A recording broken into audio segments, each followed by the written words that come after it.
دا عظیمه ګناه ده چې تا شکل بګړاو دا کبیره ګناه ده 24 غنټې په ګناه کې یو سړی به شراب وڅښي توبه به وباسي خو مونځ به کېږي راضي به یو سړی به زنا وکړي خو مونځ به کېږي راضي به یو سړی به غلا وکړي خو حج به کېږي زیبه خو چې یو سړی شکل د جنۍ کړی ګیرې درې کړې ده برېتې وصدري کړي دي اودې د الله لعنت دی د باندې کو ویښې د الله لعنت دی کو په مانځه ولاړې د الله لعنت دی کو روژه نیسې د الله لعنت دی کو حج لځې د الله لعنت دی کو عمره کې د الله لعنت دی کو مړې د الله لعنت دی دا د حال دی دومره عظیمه ګناه ده رسول الله چاته خیرې نه دي کړي او چا چې ګیره خرولې وه نو د الله نبی ورته وویه الله هم تباه او برباد که دا عمل درته چا ښودلی دی خیرې ورته وکړي دا حال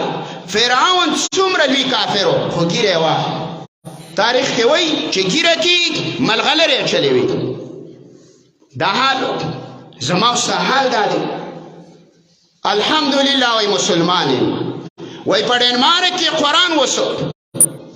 په امریکا کې قرآن پلانیزي ته واچاو دا ما ورته لږه وکړه ما ورته لږ بغاوت وکړو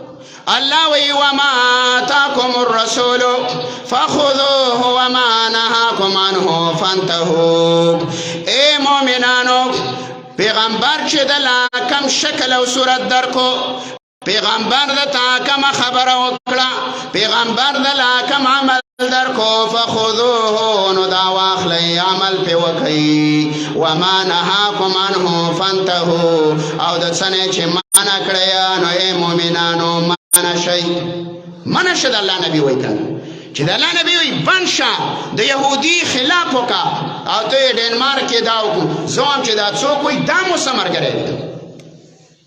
جنازه د قرآن د عمل او جنازه د رسول الله د سنت زما او ستا د کوره ووته ما او تا تباه کو دا دیو ما او تا رکاوټ جوړ شو څله اسلام ته وایي سیکو سیک وایي داغه بچیو وایي چا ورته ویلي و چې بچی دی مسلمان شوی ویل چې زه په دې ارامي د مخکې نه پوهېږم ته ویل ولې ویل ته دروغ شروع کړي د مخکې نه د دروغ ویل ویل دې باندې د مخکې نه اسلام رکاوټ څوک دی ما او تا زما او ستا شکل زما او ستا عمل زما او ستا کاروبار تجارت زمینداره دا ټول د یهودو ده